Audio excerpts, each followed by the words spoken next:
नमस्कारम सद्गुरु। अगर पिछले जन्मों जैसी कोई चीज है तो क्या इस जन्म के लोगों के साथ हमारा कोई पुराना संबंध होता है? मैं ये इसलिए पूछ रहा हूँ क्योंकि मेरी पत्नी ने आपके साथ कार्यक्रम करने के बाद मुझसे पूछा था, मैंने तुमसे शादी कैसे कर ली? तो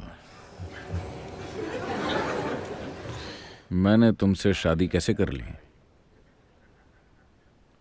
मुझे लगता है कि बहुत से लोग ये सवाल पूछ रहे हैं। अगर कोई ये सवाल पूछ रहा है तो आपको खुद को देखना चाहिए कि आपके साथ क्या चल रहा है। इतने सालों के बाद कोई सोच रहा है कि मैंने तुमसे शादी कैसे कर ली। आपको सच में खुद की ओर देखना चाहिए, अपने पिछले जन्मों को नहीं। इस जन्म में आप हैं।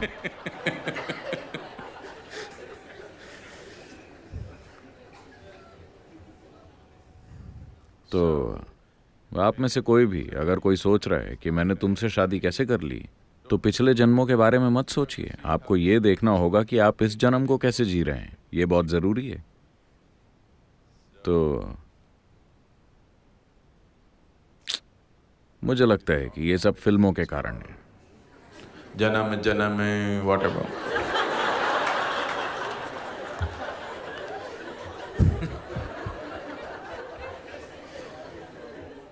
मेरे ख्याल से नई फिल्मों से ये सब जा चुका है ना?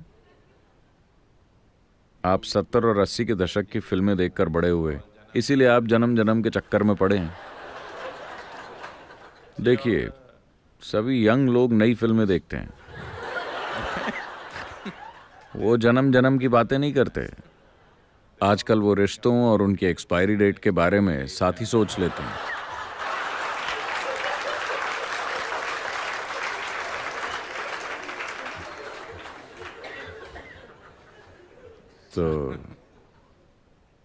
तो आपकी सत्य की खोज को अगर कमर्शियल सिनेमा रास्ता दिखा रहा है, तब तो आप मुसीबत को घर बुला रहे हैं। तो अगर आप किसी के साथ सिर्फ तभी रह सकते हैं जब आपको विश्वास हो कि आप कई जन्मों से साथ रहे हैं, तो ये साथ रहने का बहुत बुरा तरीका है ना? मैं तुम्हारे साथ इसलिए हूं क्योंकि मैं तुम्हारे साथ कई जन्मों से हूं। ये साथ रहने का बेहुदा तरीका है ना? मैं तुम्हारे साथ इसलिए हूं क्योंकि मैं तुम्हारे साथ ही होना चाहता हूं। ये किसी के साथ रहने का एक सुंदर तरीका है ना? मैं तुम्हारे साथ इसलिए हूं क्योंकि पिछले 3 जन्मों में अपने जीवन में ऐसी भयंकर चीजें मत पैदा करें प्लीज। तो अगर आप 3 जन्मों से साथ हैं तो इसका मतलब है कि अलग होने का समय आ गया है। नहीं, लोग हर वक्त मेरे पास इस तरह के सवाल लेकर आते रहते हैं। सद्गुरु, क्या मैं पिछले जन्म में आपके साथ था?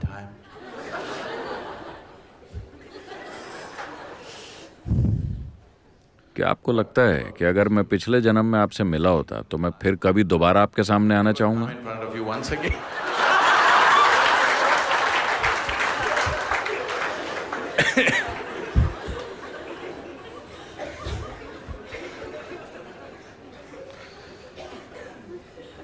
What happened? I'm telling you, what happened yesterday is of no consequence. मैं आपको बता रहा हूँ कि जो चीज कल हुई थी उसका अभी कोई महत्व नहीं है। अभी आप उस चीज को महत्वपूर्ण बनाने की कोशिश कर रहे हैं जो शायद हुई थी। आपको पता भी नहीं है, जो शायद हुई थी किसी और जन्म में। ये तो वही बात हुई जैसे अक्सर हर कोई अपने स्कूल के दिनों या पढ़ाई के दिनों के बारे में बात करता है। अरे वो तो मेरे जीवन के गोल्डन ईयर्स थे। हम जानते हैं कि आपके गोल्डन ईयर्स कैसे थे। आप हमेशा टेंशन में रहते थे। एग्जाम्स के वक्त आपकी हालत खराब रहती थी। आपको अपने टीचर्स से नफरत थी और आप स्कूल जाना ही नहीं चाहते थे। अब वो गोल्डन ईयर्स लगते हैं क्योंकि अब वो खत्म हो गए।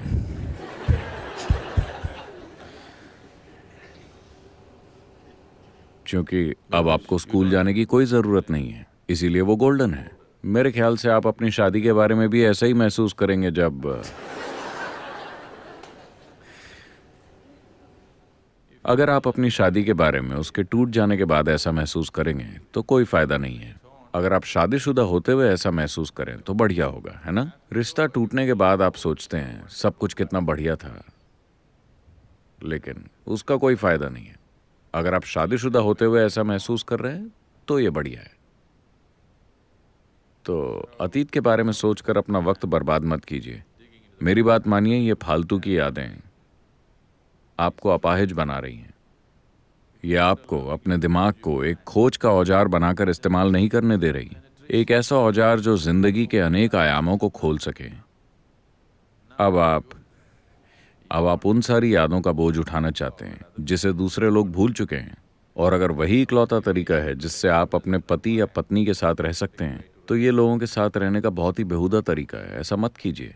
देखिए, अगर आप उस इंसान को महत्व दे सकें जो अभी आपके सामने बैठा है, वो अभी जैसा है इसलिए नहीं कि वो कहीं और क्या थे। आज की मॉडर्न सोसाइटीज़ की यही तो खासियत है। हम आपकी इज्जत आपके पिता की वजह से नहीं करते, बल्कि आप जो हैं उस वजह से करते हैं। आप कौन हैं इस वजह से आपकी इज्जत होती है, ये मायने रखता है ना? अरे आप किसके बेटे हैं, आप किसकी बेटी हैं, ये मायने नहीं रखता। बदकिस्मती से बहुत से लोग आज भी उसी में जी रहे हैं। आप कौन हैं ये मायने रखता है ना? हाँ, आपने अभी खुद को कैसा बनाया है ये मायने रखता है। आपके पिता कौन थे ये मायने नहीं रखता। राजा महाराजाओं के दिनों से मॉडर्न जमाने तक का सफर तय करके हम यही बड़ा बदलाव लाए हैं। हम थोड़े अस्त व्यस्त हैं, पर ये एक बड़ा कदम है ना? है कि नहीं? ये बहुत ही महत्वपूर्ण कदम है कि कोई मुझसे नहीं पूछता कि तुम्हारे पिता कौन हैं, वो सिर्फ ये देखते हैं कि मैं कौन हूं। ये बहुत ही बड़ा कदम है ना? पर अगर आप यहाँ 50 साल पहले आए होते या 100 साल पहले, तो कोई आपको देखकर ये नहीं पूछता कि आप कौन हैं। वो सिर्फ ये पूछते कि आपके पिता कौन हैं। हाँ, बदलाव आया है, बहुत कुछ बदला है। तो ये पूछना कि आप अपने पिछले जन्म में क्या थे, ये पूछने से भी बुरा है कि आपके पिता कौन हैं। आप अभी क्या हैं, ये सबसे ज्यादा मायने रखता है ना? आपने अभी अपने जीवन को क्या बनाया है, यही सबसे ज्यादा महत्वपूर्ण चीज है। तो गड़े मुर्दे उखाड़ने में अपना समय और जीवन बर्बाद मत कीजिए।